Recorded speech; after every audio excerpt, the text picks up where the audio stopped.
হলো ওমরা পালনের উদ্দেশ্যে আমি একটা গরু লালন পালন করেছি। গত হাটে ১.৫ লক্ষ টাকা বিক্রি করেছি। বর্তমানে সংসারে একটু অর্থনৈতিক সংকট চলছে, তাই ভাবছি এবার ওমরাতে না যেয়ে এই টাকা পারিবারিক কাজে ব্যবহার করব। ওমরার উদ্দেশ্যে পালিত গরুর টাকা কি পারিবারিক প্রয়োজন মেটাতে পারবো, নাকি এই টাকায় শুধু ওমরাই করতে হবে? খুবই দরকারি একটি প্রশ্ন। আপনার প্রশ্ন উত্তর হলো, দর্শক, আপনি যেহেতু ওমরা করবার নিয়ত করেছেন, কিন্তু আপনার জন্য ওমরা করা আবশ্যক নয়, বা ওমরা করার শপথ করেননি, বা ওমরা করার মানত করেননি। আমার এই কাজটা হলো আমি ওমরা করব আল্লাহর উদ্দেশ্যে, এরকম বললে মানত হতো, অথবা আল্লাহর শপথ আমি ওমরা করব এটা দিয়ে, সেটা করলে আপনার শপথ হতো।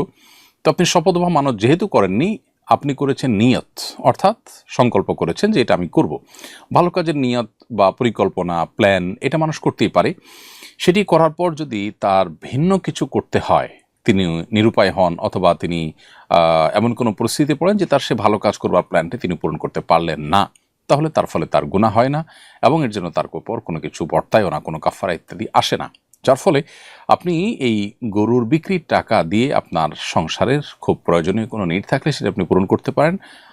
আপনি যে ওমরা করতে পারলেন না, বরং সদিচ্ছা ছিল, নিশ্চয় আপনার দুঃখ বা আপনার কষ্ট লাগায় কাজ করছে, সেই জায়গা থেকে আল্লাহ তাআলার কাছে আপনি সওয়াব পাবেন। নবী করিম সাল্লাল্লাহু আলাইহি ওয়াসাল্লাম বলেছেন, মান হাম্মা বিহাসানাতিন ফালাম ইয়ামালহা কুতিবাত লাহু বিহি হাসানা ও কামা ওয়ারাদা ফিল হাদিস। নবী সাল্লাল্লাহু আলাইহি ওয়াসাল্লাম বলেছেন, যে ব্যক্তি কোনো ভালো কাজ করবার সংকল্প করেছে অথচ তিনি ভালো কাজটি করতে পারলেন না, তাকে সেই ভালো কাজের বিনিময়ে আল্লাহ রাব্বুল আলামিনের তরফ থেকে সওয়াব দেওয়া হয়। অর্থাৎ প্ল্যান ছিল, প্রতিজ্ঞা ছিল, সংকল্প ছিল, বাট হয়ে ওঠেনি, তাহলে সওয়াব তিনি পেয়ে যাবেন। সেই হিসাবে আপনি ইনশাআল্লাহ আল্লাহর কাছ থেকে সওয়াব পাবেন বলে আশা করা যায়, এবং আপনি নির্দ্বিধায় এটি আপনার ব্যক্তিগত কাজে ব্যবহার করতে পারেন। যদি আপনি মানত করতেন, তাহলে সে মানত পুরা করাটা আবশ্যক হতো, আর শপথ করলে সে শপথ পুরা করতে হতো। শপথ ভঙ্গ করার কারণে আপনাকে কাফারা দিতে হতো, কিন্তু এখন সেরকমটি কিছুই ঘটেনি, যার কারণে আপনি নির্দ্বিধায় এটিকে পারিবারিক কাজে ব্যবহার করতে পারেন।